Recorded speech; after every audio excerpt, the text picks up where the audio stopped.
Yeah. So it's been almost 2 months. Yeah, almost 2 months. 2 months too long. 2 months too long. And then Absolutely. you spent some extra time in Thailand after everyone left? Yeah, so I was actually in Southeast Asia, mostly in Thailand, but I was there for 7 weeks. 7 weeks. Wow. Yeah. And you came back and no one thought you had coronavirus? Oh, everyone thinks I have coronavirus. How's should that probably been? disinfect this mic afterwards. Oh my. We just made a Costco run, so we're all stocked up. Yeah. We're Toilet ready to paper rumble. and hand sanitizer. No toilet paper in this house, actually. Oh, okay. Yeah, we are strictly bidets here. Oh, Yeah. well, that's the move. Yeah. Right? That Totally is. the move. That's crazy. So, like, when you came back, were you, like, quarantined at all or anything? No, so the only time I was in China was on my way over to Thailand, and I was there for like 2.5, 3 hours just in the airport. And at that time, I hadn't even heard of the coronavirus yet. So, yeah, I wasn't concerned. But then on my way back, my return flight was going to connect in Beijing, and that got canceled, so I flew through Taiwan. Now, that flight, probably 95% of the people were wearing masks. Yeah. Yeah, but then they let me in and didn't tell me to self-quarantine or anything. I feel fine. Right. What was crazy with I think. with like Declan and even the beginning of the trip is Right. the coronavirus wasn't like expedite or it wasn't happening like tenfold yet. It No. wasn't, the news hadn't broken out on Right. coronavirus, and you guys were more so off the grid. Like we were maybe, I guess you guys were in Thailand, so you weren't necessarily following news updates all the time. Right. Versus like here in the United States, it was probably, I'd say, like a week and a half in, maybe even towards the time you got home, that coronavirus really started to kick into like a notable, this is a pandemic, things are serious. Granted, like, for the record, it's still completely overblown. Like, I agree. coronavirus is not a big deal at I all. agree. It's so stupid how much this is. People are getting way too hyped up. Yeah. Like, Yep. my sweet sister can't go to school anymore because she, like, Cornell canceled classes for like Ivy League canceled classes for the rest of the semester. Right. So ridiculous. But I got in like that Sunday in Chicago, and like the coronavirus thing broke as a story like Right. that day or Monday. Yeah, it was actually, I didn't even hear about it even after we parted ways. It was like when I was in Bangkok that people started talking about it more and more. Mm. And then by the time I came back, it was just a full-fledged thing. Yeah. And at that time, even California was like, oh, we're just starting to see cases. And 2 weeks later, here we are. And I heard yesterday that there's like a third case here, which, don't be scared though. It's not you.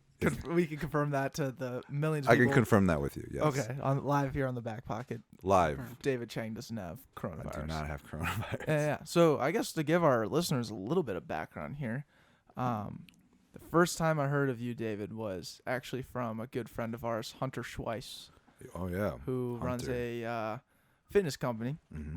He's a body mechanic specialist. body mechanics specialist. There you go, Andrew.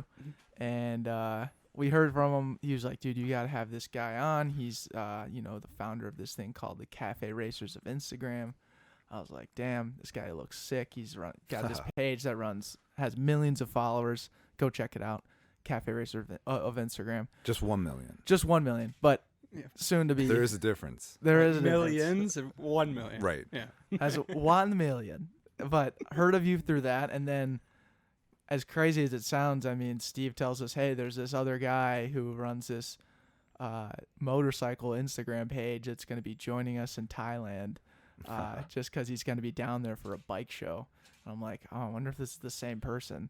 And as it turns out, it was. What do you know? Mm-hmm. So crazy connections kind of lead us here to today. And, we had a freaking rip-roaring time in Thailand, which I'm sure we'll talk about. Was this the first time you did a trip with Steve? Yeah. Yeah, Okay. it was the first time. And what was like your expectations going into an Ivy adventure, and knowing that it's like a half service work, half adventure, and kind of like a really holistic blend of the two? Sure.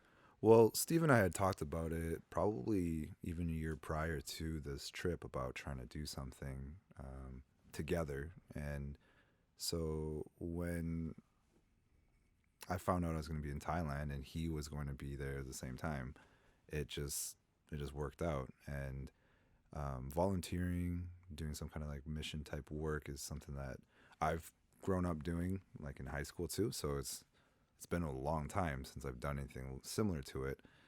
So when the opportunity presented itself, I was super stoked to just be a part of it. So Sick. I had an idea of how it would turn out, and it was great. It was what I thought, but also more. Sweet. Yeah. Mm-hmm. And like, I mean, kind of take us back a little bit. You touched on maybe doing service work when you were young. So, what was kind of your upbringing like? I know, didn't you say you went to Bethel? Yes, Okay. I went to Bethel. All right. shit. Yeah.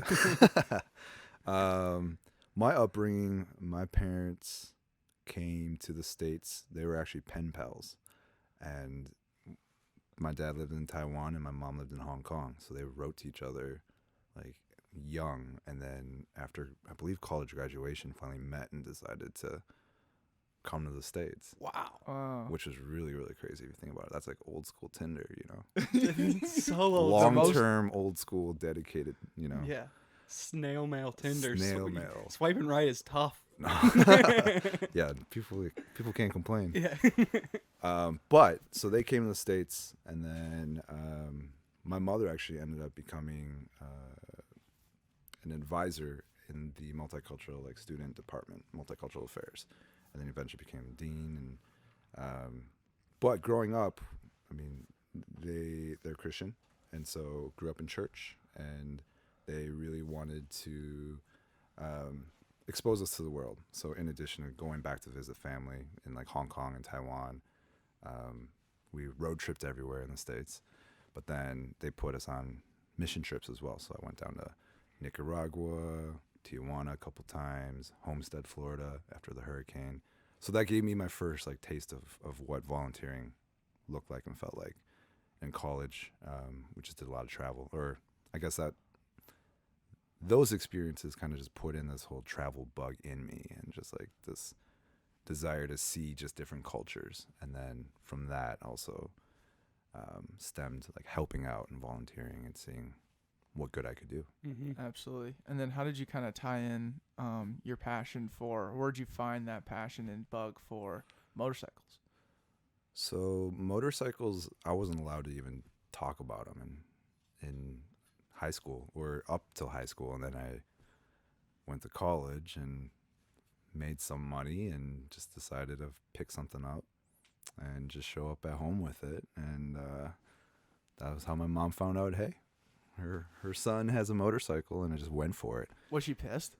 Yeah, she was pissed, but I think she was more terrified or worried about me, right? Like, what mother wouldn't be? Right. Mm-hmm. And that's part of the reason why I got out of motorcycles after college. Because, I mean, out of college, as a young guy, you're young and reckless, right? Mm-hmm. So trying to live past 25, I thought it was probably a good idea to get rid of my brand new sport bike that I purchased. And then, yeah, but I always had this interest in them.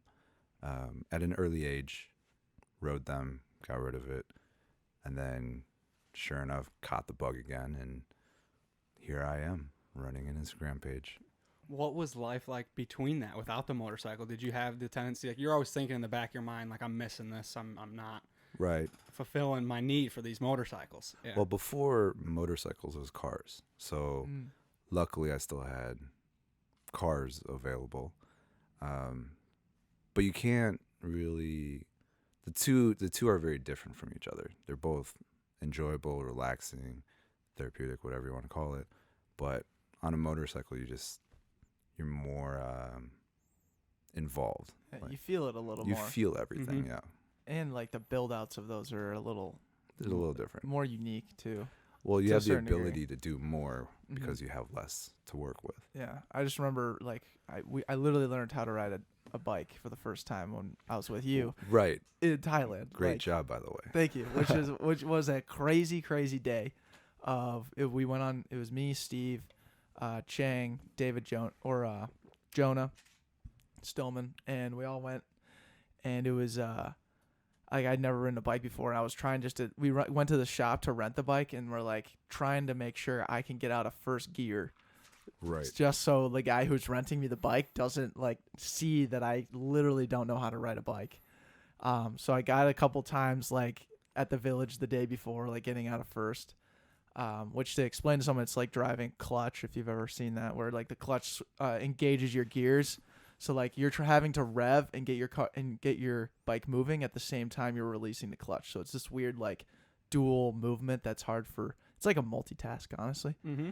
And you're shifting with your foot. There's a lot of Yeah, there's just a lot of different things that you gotta Just to get off and learn. running. yes. just to start, just to get just to going. get started. Yeah. So this was at like 10 a.m. Jonah and I go rent the bikes. We figure it out. We get it. I then successfully get out of first gear from the shop, so that was great. But then I had to turn on to like the main roads of Chiang Rai, and I have no idea what I'm doing. Like literally can't. Like I stalled the bike out like 5 or 6 times, and then I just like you have to figure it out at that point. And then we ended up going on this trip.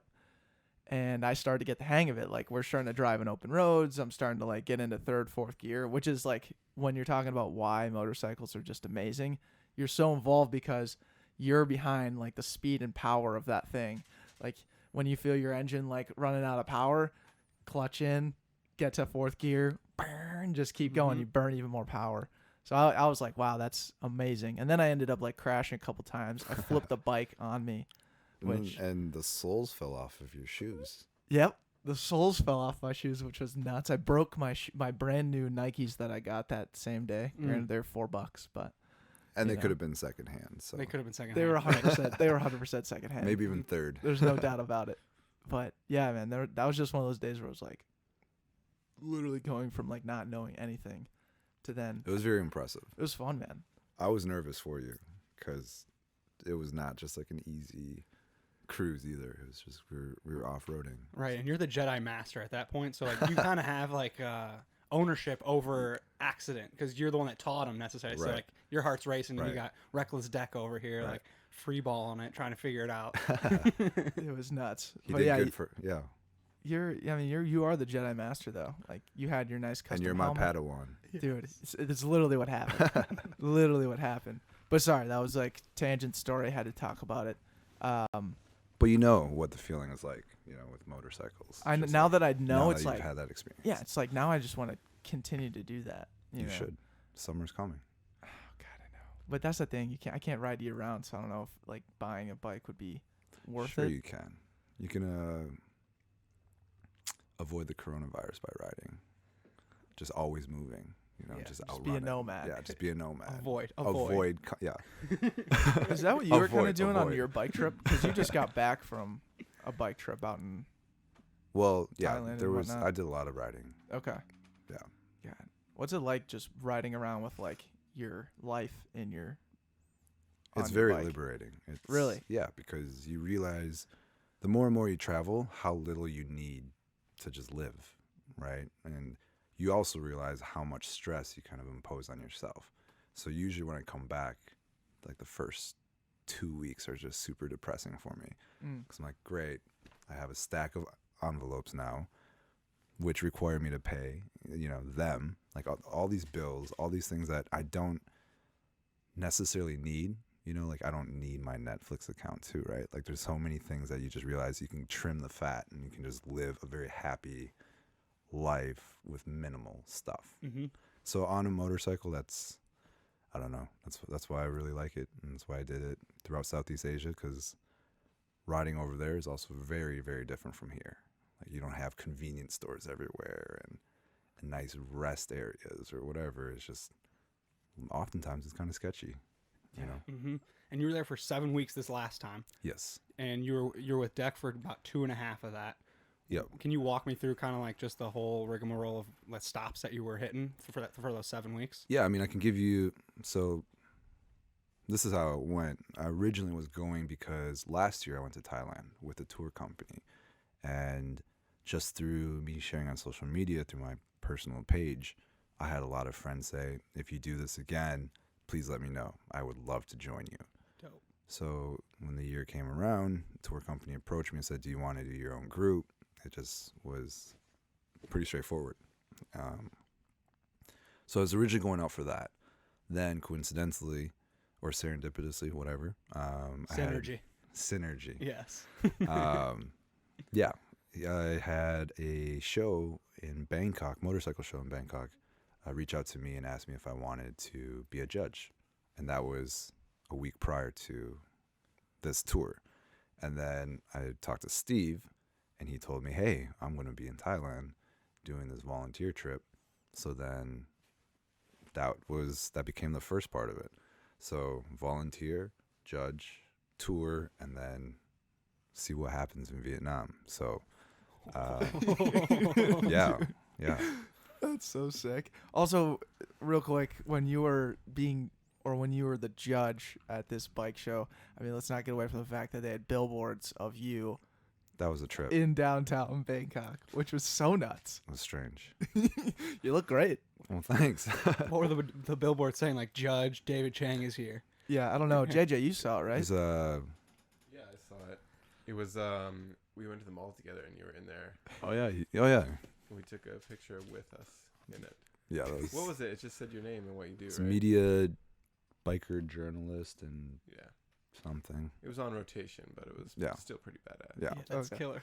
Yeah. By the way, we fired Ty After his big promotion. after his big promotion. Yeah, he got a hot head and took vacation Yeah. to spring break, so we had to bring in. We don't do vacation at the Corp. There's actually no vacation days when we hire you on. Sorry, Lauren. Lauren's also here, not on vacation. Right? She's working. She's working hard. Yeah. Ty, something to think about. But yeah, so for the listeners, JJ, he's a filmmaker for Harvest, right? Yeah, Harvest Film Company. Harvest Film Company. You were on the trip with us in Thailand. I was on the trip, yeah. Welcome, dude. His first time on two Happy to be wheels here. too, right? I'm I don't know what I'm doing here, but I'm doing it. Is it working? Like, Yeah. is the stream coming in decently clear? Like, I It's mean, working, yeah. okay. I think they can see my face now. Yeah. Yes. Yeah. That's a Yeah, good because we had to switch. Ty put all hotkeys behind all the different stuff. Right, So I like was I like, is in, O is out. yeah, Yeah. it's insane. It's But hey, nice. here we are. Well, here we are. Mm-hmm. Back to David. Yeah. Yes. But how about that mustache, huh? Dude, that Oh. mustache is insane. Looking good. That is so elite. Mhm. I've never seen anything like it. Great job, JJ. Yeah. Stashing hard. Good work, bro. It's the season. But Grown-up dude, yeah, that freaking that billboard's nuts. The judging looked really, really cool. It was really cool. What was kind of the most liberating part of the whole trip for you? Of my entire Yeah, trip. your whole trip. Whole scope is 7 weeks, 8 weeks. Honestly, I didn't have any low points. I did have one low point. I had a friend break his collarbone, which was unfortunate. But in terms of like the overall trip and the experience, it was all just very, very eye-opening. Like I felt like a little kid just relearning a lot of things, or learning something for the first time, or experiencing something for the first time. Even from different parts of Thailand to Vietnam, drastically different. Really? Yeah. And then, you're doing volunteer work, so that's eye-opening in certain ways too. And then you're put in front of people to judge bikes. I mean, it's similar to being on this podcast. I have no idea what the hell I'm doing. I'm just winging it, right? Yep. And then seeing some of your closest friends from the States in Thailand and seeing them experience things for the first time, it was really cool too. And then, again, Vietnam, wild. What is it about Vietnam? Vietnam, like you thought Thailand traffic was crazy. Mm-hmm. It's nothing compared to Vietnam. Like there's no rhyme or reason, but it's organized chaos, right? Like you just gotta really, really be zoned in on the road and what's in front of you. And do you feel like everyone is zoned in looking? Yeah. So they're all Yeah. locked in. That's how it's organized chaos. Yeah, that's how it's locked in, because you're getting within like inches of people on your motorcycle, and cars just fly by you, and you can go anywhere you want, basically. Right. You can take a left and everyone's going straight, and It could be a red light, and you can just keep going. Just free for all. yes, free for all. I almost freaking crashed my scooter. First time I was on it, I turned Into the curb, I think. no, I turned into the other lane. Oh, I took yes. a wide turn. So Didn't you cause a crash? I caused a guy. Oh, dude, it was so bad. I don't think you can admit that on a podcast. No, it was full on took a wide turn. He did go wide. And just went into oncoming traffic because it was a wide turn, and there's another guy coming right after me, and he just threw his bike and jumped off, and then the person behind them just ran. I was just like, white American guy. Oh, Dude, it was so bad. Steve's like, dude, what the like, I can't believe you're still alive. I was like, here I am. here I am. Here we are. No big deal, dude. No dents out here.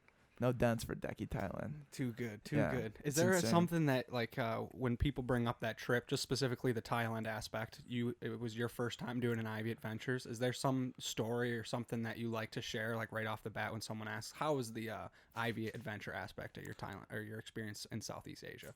I mean, I think it's great because I've been able to see Steve's other adventures too, right? So that is strictly relax and just see great places, and so adding this whole service element to it makes a lot of sense to me because there's also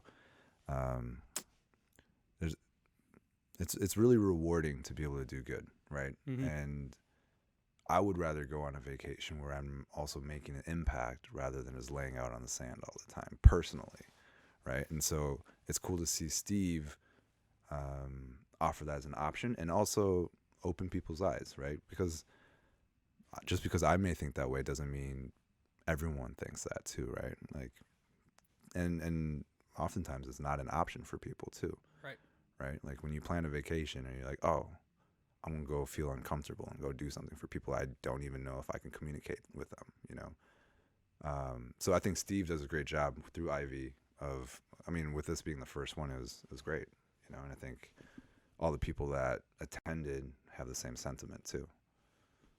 It was very unique in that sense. I think one story that sticks out to me, or just like one experience that I really, really loved was the day when we poured concrete. Oh yeah. And just like we poured a concrete slab for a there's a, what do they call it, vocational program within this village that they offer it for people to learn carpentry skills. So, lots of young teenagers typically that are in this program, and they needed a concrete slab to more or less like build out their workbench and station and all that. We were working on sand before, and I think part of our funds and different stuff funded this concrete slab that we got to pour. And like, me, I love construction and stuff, so pouring concrete was just like, it was such a taxing experience just because no one else really knew how to pour concrete. So I'm trying to do everything at once, but it was so fun to just freaking let loose and do something like that. For sure. And it was cool because everyone on the group had their own set skills and talents. So, realistically, everyone is good at certain things. And it was cool to have, Declan's Declan's skill with construction. Yeah. Dude, but how about our leader right here? Look who just showed up. Decky Concrete. Yes. What's up, Steve? What's up, Steve? Oh. Yeah. Dude, of course, dude. Oh, good thing you didn't hear what we were talking. Yeah, we were just talking some mad shit about you, Steve. Yeah. So much. What's up, bro? Happy to have you. This is the Thailand reunion now. Steve, Yeah. Oh, look at that. You're outnumbered, Yeah. Andrew. I am. Surprise. You're in it too there. Yeah, Steve, you can jump in whenever you want, brother. Oh, that's sick, dude. Well, welcome, Steve. Thank you. Happy to have so you, dude. you were in on this? No, I mean, Kind of? I heard it was happening, and I was like, these bastards are going to get together without me? Yeah, because earlier I was supposed to meet with Steve. I was like, dude, I'm supposed to meet with Decky. So I'm thinking about that. Right on, dude. But actually, one story that sticks out to me from like your perspective was the whole waves water thing and how you were able to pull that off in such a short amount of time, and actually like making a huge impact with those. Yeah, that was. How did that all come together? Well, there was a tour and then the show Mm. as a judge, and then talking to Steve about his trip. So with 3 weeks left, I figured, well, I have this audience. How do I leverage the audience to do some good? And so I found out about Waves for Water through a friend a while back. And so it was also something that, with water, that's a basic need, right? So for me, I feel like that's not as intrusive as anything else, right? And it's just like, hey, You can either drink clean water or you don't have to. Like, I'm not coming in here to tell you how to live your life, or I'm not looking down on your culture or anything like that. I'm just trying to help.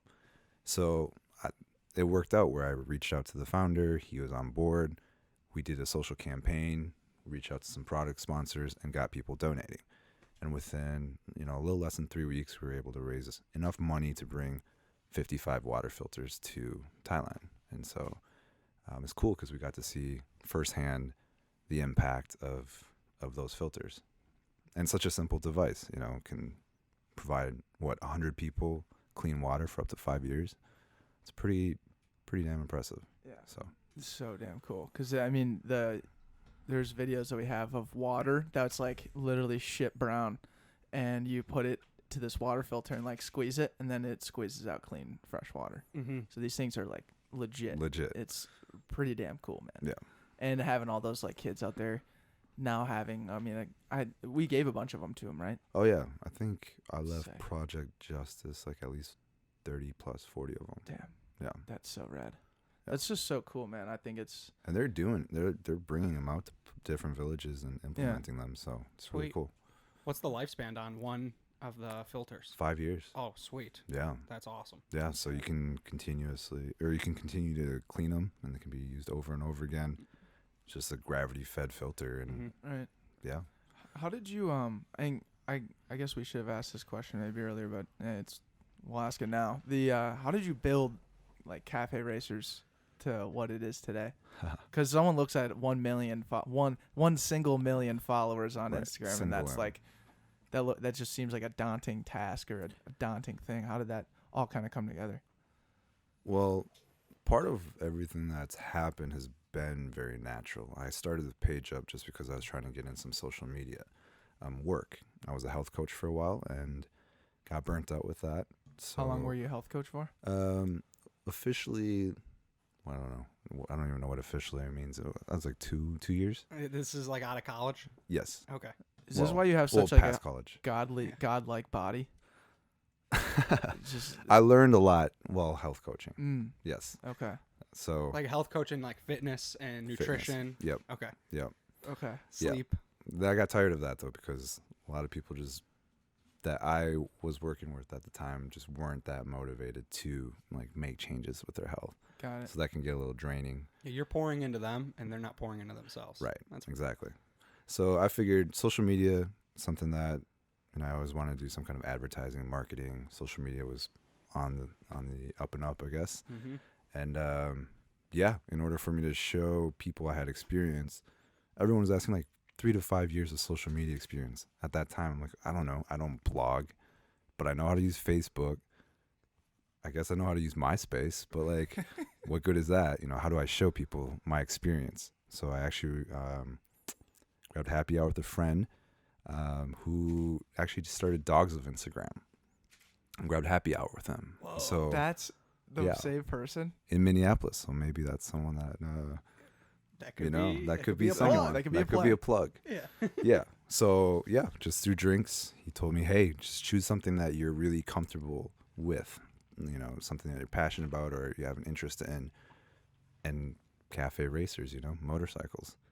I was looking at a ton of custom bikes every day and just kind of drooling over them. So that became the content, and then it became people submitting all these images of their bikes and then turning it into a community and just kind of growing that. And then partnerships started coming up, working with brands started happening, manufacturers started reaching out, and so it just all happened very naturally and very organically. And I did get a job at an agency before too, just with that page. Right. Damn. Yeah. Holy shit. So what's it like building a legitimate community off of something that you were passionate about, all those years before, not even knowing what it was? It's super inspiring. Like it's because you can do so much, right? You have a voice, but at the same time, there's a lot of pressure, right? Because you have a million eyeballs. So what do you do, right? And it's a fine balance. It's been really fun though, just to actually meet the people that I've been posting about too, right? So I've met a lot of talented, creative people that are doing stuff within that community. And it's taken me all over the world. So, I mean, it went from just being in the States to realizing that my community was even larger than that, and it's international. So, Wow, yeah. that's crazy. Do you remember your first trip that you were able to take because of the Instagram page? And you're like, all right, this is dope. Yeah, absolutely. So I got into an agency, and they didn't have a full-time position for me. I went in basically as an intern, did social media with them. And so when they told me that, I had a friend, Andrew. He was about to go down south, and he was just trying to, explore and just kind of spend some time just alone or get his head right, whatever. So I asked him if I could join on, and we did a post on social media saying, hey, we're going to be just cruising around the Southwest. Hit us up. Let me know, like, if you want to meet up. And so for 4 weeks, we ripped around the Southwest, and we had people emailing us, DMing us, and they were putting us up on their couch, cooking dinner for us. We even had like a biker gang in Albuquerque, like, wait for us on the outskirts and like roll into town with us and everything. Oh. And like take us out to all the bars. Like, we got to see everything. And so that experience in itself, when I came back, it was either, do you apply for a job, or this what I just experienced is incredible. Like, I met all these strangers, and out of the goodness of their heart, They welcomed you. welcomed us. Mm-hmm. And so that was all I needed to, decide to just keep pushing this. Solidify. This is the Yeah. goal. This is the journey. Yeah. Oh, so is a lot of your work and partnerships stuff that is consistently replenishing itself, or do you find yourself having to kind of be like a contract worker where it's a partnership for maybe this piece of content or this event, and then it's scrapped that onto the next one? Like, you're always having to hustle to refresh your events, content, partnerships. You're always hustling. Right. I think a common misconception of social media people, or I hate the word, but influencers, right? Like, that their life is all of a sudden easy because what are they doing? They're just living a good life the whole time. But, my campaigns and the work that I have aren't always consistent. So you do have to hustle all the time, and it can get taxing, but, at the same time, it's very rewarding because it's all the work that you're putting into it. Mm-hmm. So, it's more so like a contractor. Mm-hmm. I think it's really cool that you're bringing your community to life outside of the interaction on social media too, because that's like the biggest thing that sometimes we ran into early on with Backpocket was, pushing content out towards a tons of people and getting the one-off comments back like, hey, you're doing really cool things. You get the people leaving reviews or sending you a DM, but you weren't getting any like face-to-face like inspiration. Right. So that was always something that we like struggled with, as like, is this community really close if they can't even engage with each other? Right. And then we end up like hosting a couple events, and then we're starting to work in live shows. But I think it's really cool that you're actively seeking to be with the motorcyclers of the U.S. and now internationally. I think that's really dope. Thanks. Mm-hmm. Yeah. It's also interesting too, like, because your page is not like David Chang. It's Right. not, this is me. Nobody really knows. Right. You're kind of anonymous, and I'm assuming that's intentional. It was. I mean, partially because I respect privacy too, like personal privacy, right? I think a lot of people in this day and age, if anything, disclose too much information about themselves, where I could find out a lot about someone just by going on their social media, right? Mm-hmm. And so that was part of the reason why. But also, when you let people know about your social media accounts, it changes some people, right? They act differently towards you. They might be nicer to you because they might want to get, I don't know, a little bit of the spotlight on your page or something like that. Even at motorcycle shows, if I introduce myself as David and you like me, great, let's have a conversation. But if I tell you, hey, I have this page, people act differently. So it was a way for me to just interact with people in a very natural way and in a very genuine way. And also, when you put a face to any large like page or identity or group or whatever, right? Then it just becomes a person versus people can imagine themselves being on some of these trips, right? And so we played off of the Daft Punk. Andy and I played off of the Daft Punk vibe for a while. We always took pictures together, but we would just keep our helmets on. So people would just kind of have this Mystique. to it. Right. But when they see you with like the long hair and ever just looking elite, they obviously know that's David Chang, 100%. We do at least. Well, you know. Right, because we've had the pleasure, of course. Well, we just had Chris Lindahl on our show, Sweet. and like you describing exactly what you did opposes his perspective on starting Chris Lindahl and making Chris Lindahl realtor, where he's the face of everything. And he brought up some great points about how he's able to market consistently like his image to therefore like bring effectiveness towards his employees, and they can start making money because he can take care of all the marketing, and then everyone else can just do their thing Right. and just focus on their roles and responsibility. And then we were like, well, like you say that and that's awesome, but like you're looking at us who are going at it completely different way. Like this is not the Declan and Andrew show. This is Backpocket. This is a separate entity that we're pouring into. Right. And we had this kind of a similar counterpoint as you, as how relatable it can be now that it's not being focused on an image of a sole person, where like someone looks at Chris Lindahl like, I'll never be Chris Lindahl, Right. because he is so powerful and he's everywhere, versus someone looks at Cafe Racers of Instagram and they're like, okay, that's something that I can feel a part of because this is now a community of people. This is not just a sole entity. Right. Yeah.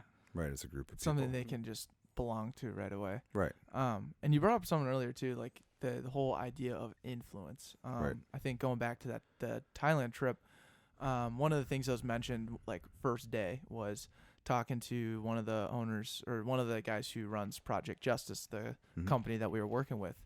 And we were like, hey man, like what do you need? I mean, he's like, money's great. Like we obviously need money and donations, but what we really need are ambassadors. We need people that are now sharing this trip with the greater community back home in the United States, or spreading awareness about why we're doing what we're doing. Right. And that really challenged me in the sense of like, man, what's like my influence? Like, what am I this quote unquote ambassador of, right? Right. Because there's so many different things spread far and wide, especially when you bring up the whole market of influencers. So with that being said, like, do you have a good idea of what you might be an ambassador of, or what you really want your influence to be? Well, going back to the whole volunteering too, I think having seen all this social media and just seeing how people get so caught up with it, it's hopefully, I'm hoping that it's caused me to be a lot more aware of my personal goals and what I'm trying to achieve, right? And so for me, I would like to give back to the community and find a way to use this voice that I've created to do good and in some shape or way. And so that's kind of like the next step for me. And that's killer, man. And I'm curious, from having that global reach now, Right. do you feel stagnant being in Minnesota at long periods of times?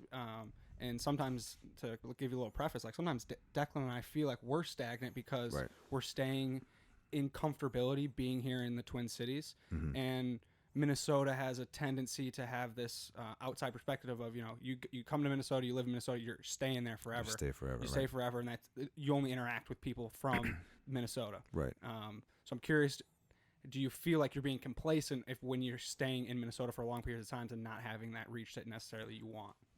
Well, I do a lot of traveling, and my parents still live here. My brothers, one lives in San Francisco, one's in Austin, Texas, and so those are great cities to visit too. But there's something about being away for a while and then coming back to Minnesota that still feels very much so like home. And Minnesota also it's just a slower pace, right? And so it's necessary for me to also come back and chill out and recharge and not be thinking about where am I going to be the next day or ripping through crazy traffic and stuff. Like I just want to stay put and just not do anything and kind of get my head right. Because it's two very different mindsets when you're traveling and when you're at home.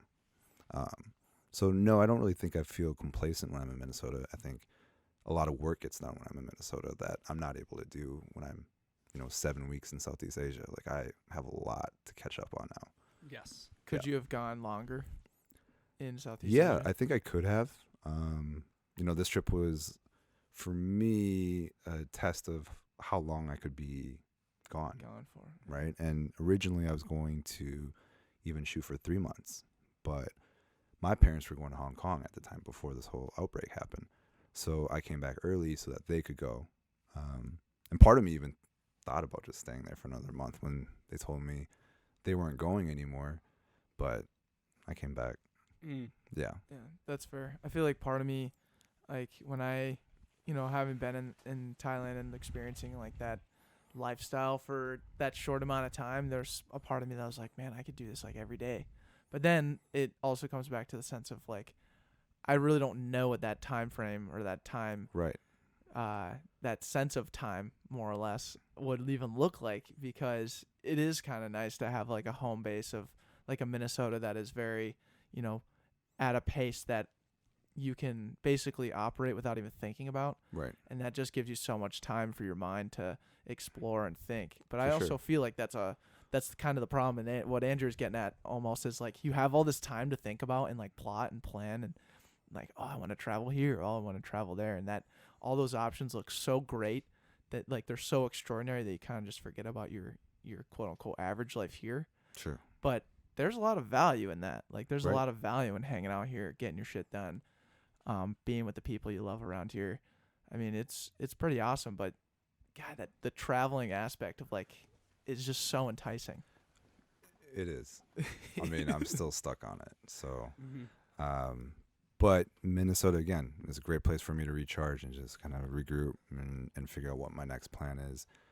And as we talked about before, it's always a hustle. So, what work I put into it is what I'll see as a result too, right? Mm-hmm. And luckily, I have a lot of people that also help me along the way too. But I'm able to just figure everything out in Minnesota. Right. Was Yeah. this 7-week trip the longest you've endured? Yeah. Okay, so is there another one you're starting to plan that's like Yeah. has similar length? Yeah, absolutely. So I think for me, I actually want to kind of part-time between Minnesota or the States and Southeast Asia because something just keeps bringing me back there. I'm a American Asian guy, right? So going back to your roots and seeing how people are, it just, I don't know, it excites me. And going back to my Vietnam trip, I spent 5 days there and I had no idea what I was going to do. But I signed up for a 3-day motorcycle tour and that ended up being wild. And that tour company now would like me to come back again and see if I have any friends that want to come join me on the ride. So from Ho Chi Minh up to Hanoi and just go right up along the ocean. So I think for me next year, Thailand for January, Vietnam for February, and then we'll see what happens in March. So at least make it to 8 weeks, right? Yep. Yeah, absolutely. But real quick, I mean, you're absolutely 100% an American Asian man. But when we were in Thailand, one of the kids, like, just thinking you were like this ungodly samurai, was like, "What's his name?" And I was like, "That's David Chang," and he's like, "He speaks great English." That's so fun. Dude, Yeah, that's so funny. Yeah, they're just a little blown away by that, I guess. Yeah, dude. It was so great. What is it like though, from an uncomfortability standpoint, when you show up in a city that you've never been before, and you just like have no agenda? What is that like? I've learned to deal with it quite well. Yeah. I think oftentimes people go overseas, they want to know everything they're going to do. They've already checked everything on Google, checked all the reviews, and know exactly, their plan, their agenda, or whatnot. For me, I don't really operate that way. I like seeing how things move along. Who knows who I'm going to meet? Who knows what's going to happen, right? So when I go to a large city like Bangkok, you just go with the flow. Like everything's still a new experience, right? So you're not really missing out on anything when it comes down to it. That's amazing. I love that. We did just get surprised by Steve, who just came in. I think you should jump in. Yeah, here a little Steve, bit. you wanna throw a question out there? You got anything to add? I'm just enjoying the conversation. Fascinating. Yes. But Fascinating. I suppose I could vouch for David Chang's character here. I think something that's cool about the Thailand trip and beyond the way that you ended up on the trip, Declan and Jonah and some of the other people, JJ, that ended up on the trip. For me and David Chang, this was like a 2-year journey. Like, Yeah, we've been talking about it for a while. yeah, like over 2 years ago, David hit me up and he's like, "Man, I want to get together and talk." And I'm like, "Okay, I know who this dude is. I know he has this massive following. Like, I don't know what he wants from me." Because usually someone with like a big following like that is like, "Hey, you want to just do this for me? I have a big following. I'll give you a shout out," or something like that. Sure. And so we meet up, and David just goes, "Dude, I know you lived in Thailand for a while. I know you have some connections. Let's do something great together." And never once asked for anything, and was just genuinely like, I have this community, and I want to do something really, really great with it. And that's like what I know of David, and that's like A, inspiring, and B, it was just cool that we were able to finally make that happen, go to Thailand, do something great. And I think there'll be more of that for sure. Yeah, Definitely. absolutely. Is there a potential trip in the future if you guys already started planning something that we can leak? Well, we still need to find time to hang out. If you know, because we're podcasting. If you know it's anything still- about me and David Chang, it will happen. It will happen But- eventually. It may be last minute, and who knows how that's gonna all come together. Yeah. All right. It'll be serendipitous for sure. But Yep. yeah, incredible. That's the second time that word's been used. Buzzword of the day.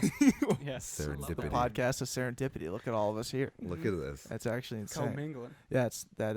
What's that mean? Look at us. Who would've thought? Paul Rudd. Yeah, Paul Rudd. God bless. No, that's awesome, man. Thanks for sharing, Steve. That's just beautiful shit, man. In transition into the back end of our show. Go for it. The Backpocket's been built on being ordinary, average guys and having an extraordinary passion to hear from awesome stories such as yourself.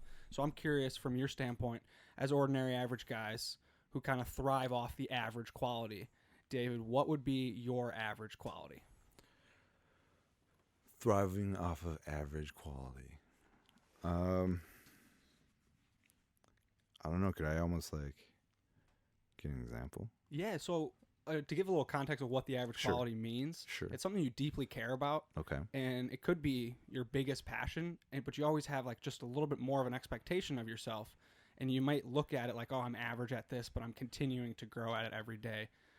We've had guests like that are marathon runners, and they say my average quality is waking up and getting out of bed to run, because I struggle with that every single day, and I'm battling that. Right. So like people saying like their actual job is their average quality is like pretty eye opening. And it's like, oh, that's how they're viewing being average, because once they actually hit it home, it starts making it a little bit more extraordinary. Mm. Yeah. I mean, actually going off of the marathon runner, and had thought about this before too. I was a health coach earlier, and before starting Cafe Racers of Instagram, and through even in college, I started exercising. And so through like physical health, there's always this like desire to be better at what you're doing, right? Like, Total human optimization. right. Yeah. Exactly. Right. Well, even, and it's taught me that hard work, it just doesn't happen overnight. It takes daily effort. Like, you got to wake up, you got to go train, you got to be careful what you eat. And it keeps me kind of on my toes too, right? So even when I am traveling, I try to be somewhat healthy, whether it's physical or with what I'm eating. So through that, I always kind of view myself at that average level, but then there's always this, what is it? There's always personal growth. There's always opportunity for growth, right? So I'm reminding myself of that. And you're not going to just wake up and like do 50 pull-ups or something like that. Like, that takes time, right? Right. And Right. That's so, interesting. yeah. I like that. I mean, we talked about a little bit of the physical side of it. How do you maintain positive mental health? Mental health. Yeah, mentally. I think it's actually surrounding yourself around a lot of people that actually inspire you. I think a lot of people will find themselves in situations or around people that drain them, right? And so I have a great group of very positive, mentally challenging people that keep me on my toes all the time. Mm-hmm. Well, and I think even in addition to that too, like, a lot of like I feel this pressure myself sometimes. Like, you like to associate how maybe you should be feeling or maybe what you should be doing. Right. Like as a 24-year-old guy, like having a full-time job, being out of college, living with a bunch of guys, like that's very run of the mill, like that's very normal. But for you being in your 30s, not really having any family yet, not having a kid, you're traveling a lot, kind of doing a lot of solo stuff. Do you ever have something that's like creeping in the back of your head, like, oh, should you be doing this? Like, are you doing it wrong, or how am I being perceived? Oh, always. Always. My parents didn't come to the States just to see their firstborn, Instagram. So when I first told them that, my dad's like, what the hell are you doing? Like, Really? you're leaving your career. You have 401k, you have health insurance, you have money in the bank. Like, you're good. Like, why would you, start this page? And then I told him I want to get in advertising. But then when that fell through, and then I told him, hey, I'm just going to go on a road trip. They just thought I was crazy. And my two younger brothers, they are so smart and so successful, like excel in their career and everything. So it freaked me out because in addition to that, my peers, they are getting like homes and they're getting cars. And so you're always comparing yourself, right? And it took me a long time of just doubting myself, but still going through the motions of pursuing what felt right, even though everything else was telling you otherwise. To get to a point where I feel now confident in what I'm doing. And yeah. What was it like? How did you know that feeling was like worth it or worth following? I think it's literally just been through the connections with people that I've met along the way. Just this entire journey or ride, whatever you want to call it. From the first trip down in the Southwest to serendipitously meeting you in Thailand and, all these things falling into place. Like everything about the 7 weeks, I guess maybe that is a word that describes, my past 7 weeks. Everything has just fallen into place and has been very serendipitous. And it's because I've opened up my options to let whatever happens happen. That's incredible. I mean, we've been talking, Deck and I are talking recently about how, there's a mentality that's like pushed on you that you need to grind, Right. and put in the work and things will fall into place. But sometimes that work is not very mindful. You're just doing what others are telling, what you're supposed to be doing, and you're not really attracting the energy and the reality that you really want because you're just buying into what everyone says you should be doing. Right. Versus when you start actually doing what you want to be doing and you're doing it in a way that positively impacts others and you're just promoting the environment around you, things start to happen that you don't expect, and like exactly how you described. People can pick up on it. People pick up on it, and those people gravitate towards you, and then you start doing things with those other people, and that's where the fulfillment comes. For sure. And as long as you have this like mental stability through belief in yourself and understanding that, right, things are going to happen where it's going to be negative and there's going to be energy that's going to hurt and you might be in financial trouble. Right. However, you can find a way. If you really, truly care about it, you will find a way to find all of that comfort. And as that small example as you brought in the beginning of the podcast of you don't need the Netflix subscription. Right. Like you realize you don't need these one-off things that you sometimes always have monthly purchases of. Right. You start cutting back on that, and then Well, how much time does Netflix take up yes, of your Right. life? Mm-hmm. What else could you be doing, right? right. So you cut away the $9.99, but you also cut away the time, Right. monetary value, and the time that you're not investing in the Netflix. Right. And Yeah. we're all guilty of Netflix. Like that's a real thing. Yeah. Still struggling with it. But So it's dope. Yeah. it's amazing, man. I'm glad to hear it's coming. It's happening for you. It's like inspiring for me to hear your story and be like, all right, continue to do what I'm doing because I'm hearing from someone that is experiencing it firsthand. Yeah. And again, going back to, what keeps me going, it literally is the support of like friends and family too, and just close ones, and just, in a sense, trying to make them proud too, Mhm. Right. So during these times, when pressure does turn into stress Right. and anxiety's rising, Right. what's in your back pocket that helps you overcome these situations? Well, personally for me, I've always felt that everything will work out eventually, as long as you're doing good, you're being positive with your outlook, and you're surrounding yourself or putting yourself in a good environment. I think things will turn out. Although you may have some challenges along the way, there's always a way out, Mhm. Was there ever a time where you did go through something like super challenging and like your belief in what you were just saying was challenged? Well, I would say actually, like, financially, it was huge, because I started this when I was about 30, and around that time you should have a career, right? That's what they say. And I chose to just kind of let go of all that stability and comfort, and just pursue an Instagram page, and like, again, going back to my parents too, I felt like I was kind of failing them in a way. And oftentimes, actually, even through conversations with my parents, felt really discouraged. My dad was like, "What are you doing? What are you doing with your life? How are you going to have a family? How are you, like, who's going to want to be with someone like you?" And I guess maybe I'm going off on a tangent, but this is a story that, like, was super impactful for me, because we were at dinner and my dad was saying all these things, and I just kind of lost it. I said, "Yo, listen, Dad. You don't think your oldest son has, like, given up everything? Like, he sees this. I see the success in my peers. Like, I see everything. Like, I'm very well aware of what I'm giving up.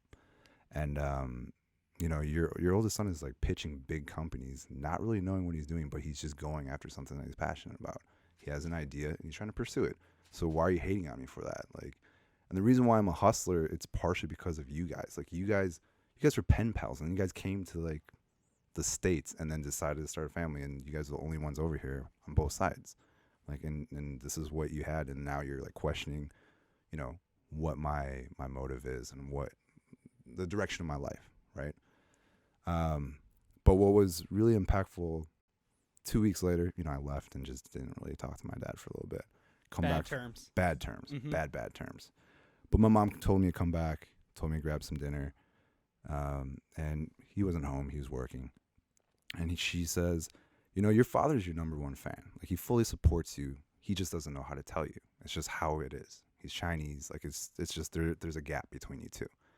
And she pulls out this piece of paper, and it's kind of crumpled. On the front, there's rows of numbers, and on the back side, it's half filled up. She goes, "Every night, your dad looks at your account and writes down the number count of followers. And this is proof that he is your number one fan. So you should not talk to your father that way. He understands what you're going through. And when he talks to you, that's out of concern and love." And so since then, I've just been like, "Hey, whatever you say, I'm just going to take it, Because people mean well for you. They want the best for you." Dude, That's so what? gnarly. Oh, that's so awesome. How cool is it that, someone you think is your biggest critic behind the scenes is the most in-depth follower you have. And it so happens to be your father. Yeah. Yes. That's so cool. I mean, I don't know. It's weird. Mm-hmm. Wow. Yeah. That's That's the incredible. Instagram post. Yeah, dude. That's amazing. God, that kind of reminds me of my dad, who's like our biggest fan too. Like, Right. he'll write a 5-star review on this podcast and saying David Chang was the man.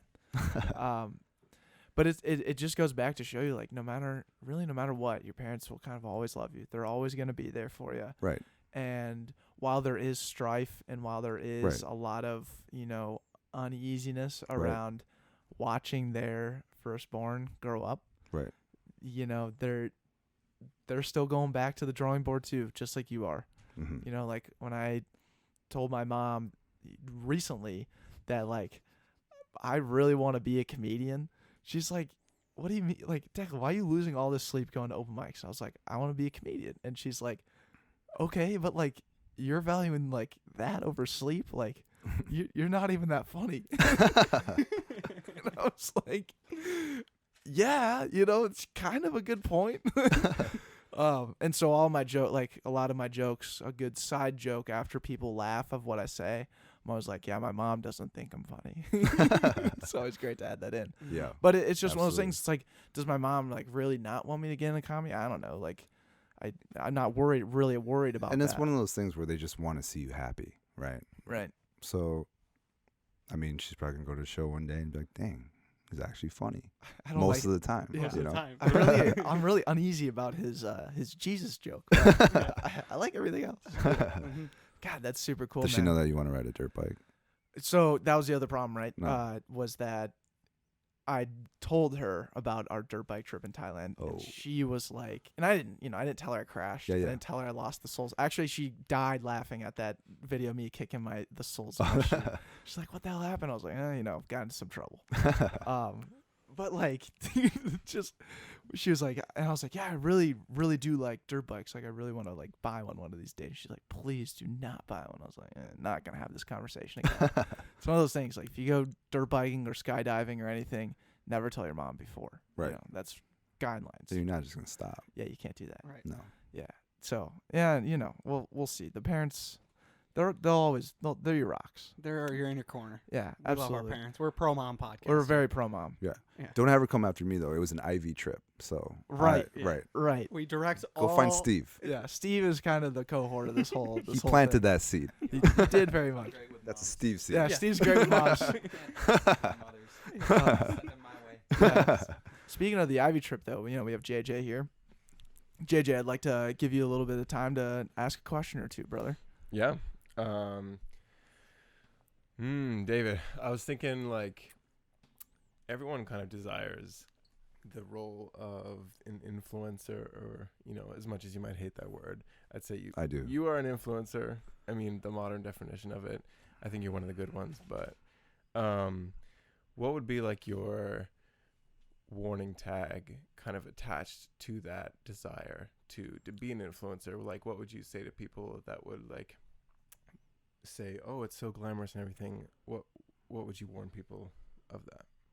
Well, I think it's strange how this app can really change the way you view people and yourself, right? And so as you're going on this growth of followers or clout or whatever you want to call it, I think it's really important to be aware of yourself and keep your ego in check too, and also be really, really aware of like the people around you, and how you're treating them too, right? So I think like even what Steve mentioned before, some people like, hey, help me do this and I'll tag you or something. Well, are you really helping that person out that much? Or like, are you being really like aware of whether or not you're leveraging or using someone, or you're trying to do this as a collaborative thing, a good thing, a positive thing for that person? I think a lot of influencers just kind of overlook that. And also, like, what are you doing, I don't know, like dumb shit for a photo, right? I find myself thinking that all the time too. Like, do I need this photo or do I not? Like what am I doing? Do you follow influencers in the wild? Yes, I've seen some ridiculous things. That's great. I see it all. I mean, even in Thailand, like on the beaches, I'm like, some of these people are pros at getting that Instagram shot. I'm like, I don't even know. I feel so awkward all the time. Mhm. I'm wearing a helmet half of the time, most of the time, and I'm still feeling awkward. I'm still holding my breath underneath the helmet. I'm like, why are you holding your breath? I No. saw one just a couple days ago in Arizona. This dude standing on the edge of a cliff, shirtless, Oh, and there's gosh. like families and children around looking at the views, and he's just getting this. He's talking to the camera on his phone or something. It's hilarious. Like you're talking into a phone, and how often do you want to do that, really? Mm-hmm. Yeah. Dude, that's so true though. Like, you can never really quantify the following or this community that you're building through your influence unless you're physically with them, Right. unless you're physically doing something. 'Cause again, if you're posting an Instagram story of you talking into your phone, I mean, yeah, likes, comments, DMs, but ultimately the transaction is exactly what we saw like on influencers in the wild. It's like you're talking to your phone. Right. Mhm. It's like there's an epic sunset right behind you, but instead you're just blabbering about something, and you just, I don't know, you just, there's a fine balance, I think, Yeah. you know, of how you're treating people, what you're willing to do for this influence, like to Mm. what measures you're willing to take to get that one photo. You know, it's just being aware. It's like the constant balance of like the sacrifice and gain. Right. Yeah. Yeah, Right. and if you're attempting to manipulate for the like to change a perspective of what's actually happening, Right. that's when you're 100% in the wrong, and Right. there's no benefit to anyone in that situation. Even though you think, even if there is the millions of comments and likes and whatever you end up receiving, Right. there ultimately is no benefit to the manipulation of that. And if you are talking in your phone and you are having an intention of like sharing your community and trying to, I don't know, do something that has a more holistic intention behind it, there is more value in that, and that will be well received, and it won't seem Right. like you're standing in a crowd in Arizona around people with your shirt off. Right. There's something else. People can pick up on it too, and Yeah. in today's age, people pick up on it right away. right away. Yeah. Right. It's so interesting too, because you know, like we almost become like slaves to like an algorithm or like the dopamine boost of like getting a ton of Likes, likes and right. stuff. Engagement. Like we posted this video that I made on TikTok the other day Mhm. and just like posted it on Friday on our Instagram page. And shit you not, most views we've ever gotten on an Instagram. And it was a Bachelor video, 15 seconds, where it says like the word Backpocket at the end. And it was like super clever, super catchy. Right. But that got 10,000 views. And then Declan, and that took, what would you say? 5 minutes, 10 minutes to put maybe together? maybe 5 minutes, Yeah. if that. And that got 10,000 views. And Declan put a month and a half, 6 weeks Yeah. into another post that we also like put a lot of time and energy outside of just the actual editing. And it received 800 views. Right. Yeah, 8 or Yeah. 900. But Super frustrating. someone, it was frustrating. But then but it someone called us out for that today, like because we had just reposted something, and he's like, I can't believe like that you guys only got 800 views on this post that you guys worked so hard for and Right. professionally produced, but got 10,000 on that dumb Bachelor post.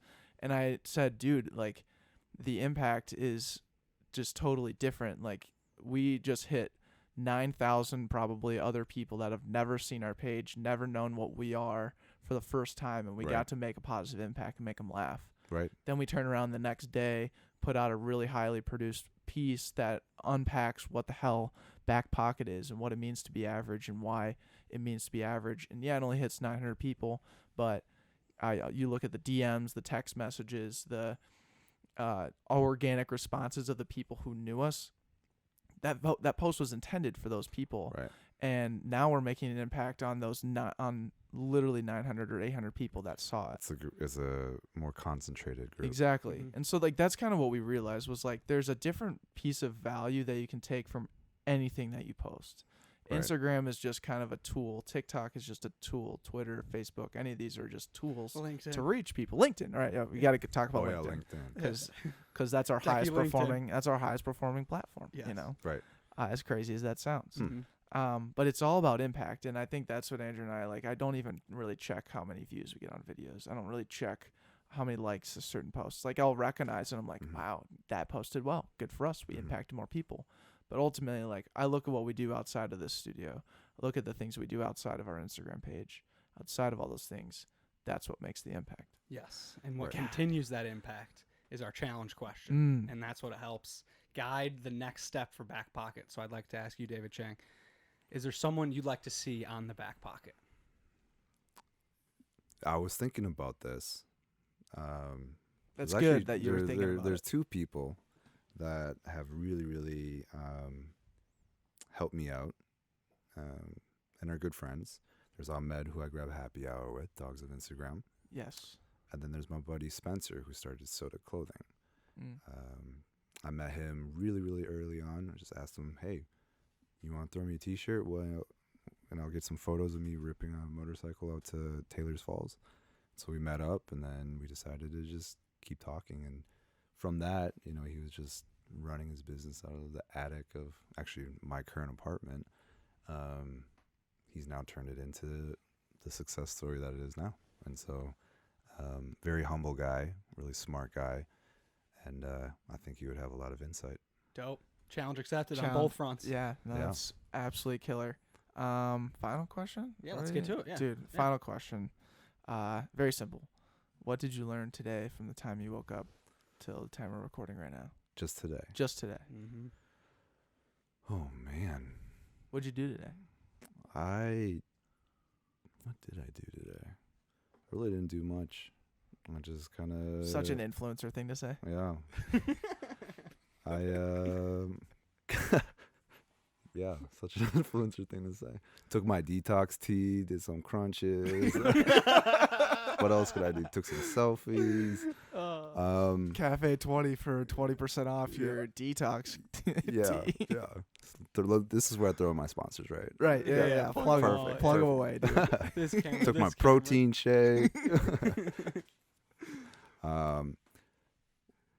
You know, again, just it's great to just share experiences with new people, having great conversation. This has been incredible. Just sharing viewpoints, also gaining great viewpoints, even just what you just said about engagement, right? And like looking past that, because each thing that you share is going to impact people differently, and not getting all caught up with that, because I find myself getting caught up with that all the time. And so, you know, that was a good reminder. So thank you, Decky. Dude, no problem. Spin out words of wisdom. Hey, Mhm. we're trying, dude. We're just giving it the old college try out here. Okay. That's really what it comes We're down having to, man. fun doing it. And we're having an absolute blast doing it. But I mean, you did text me like 3 different times saying you were nervous to come on. I Very mean, are nervous. you still nervous? Still nervous. I probably need another one of these extra pale ales after this. Yeah. We'll absolutely rip it. But you killed it, man. Like this Yeah, is you like I did told you, great. just a conversation, man. Well, thank you. Chill out. Thanks for having me, guys. Yeah. Couch Absolutely, is really man. comfortable too. Oh, that's a good response. And We got negative feedback on yeah, a that. lot of negative Oh, feedback really? there. Yeah, because it sinks. Yeah. It's pretty skanky, yeah. It is a skanky couch. It's pretty skanky. Real quick, you know, we'll go over more of the details after, but what you're looking on our whiteboard right here is our Bocella. Oh yeah, Bocella. Bocella's coming up, and we're starting to, you know, get involved with how we want to pursue. And we'll definitely talk about details after this with all you guys. Okay. But how did your Buy Selects DJ go this past week? It went really well. Okay. I mean, I'm blown away by just the turnout each time. This is our third one. You guys freaking sold it out. Yeah. Sold it Past two llama. trips. I'm thinking about trips already. The past 2 events have been sold out. And Damn, so yeah, we were gonna go and it sold out. you guys. Oh we well, bu- we- you should have shot me a message. God damn it. Damn it. I mean, you okay. kind of know the guy that is Doing involved it, with runs it, it, right? yeah. It's So, running the damn thing. right. Yeah, Shoot. So yeah we fucked Oh, up. yeah, next time. God Yeah. damn. But yeah, I'm hoping maybe we get you at Bocella, dude. All right. Let me Something know. to think about. Let me know. But anyways, you've been great, brother. Thank you, sir. Appreciate you. Yeah. That's a wrap. All right.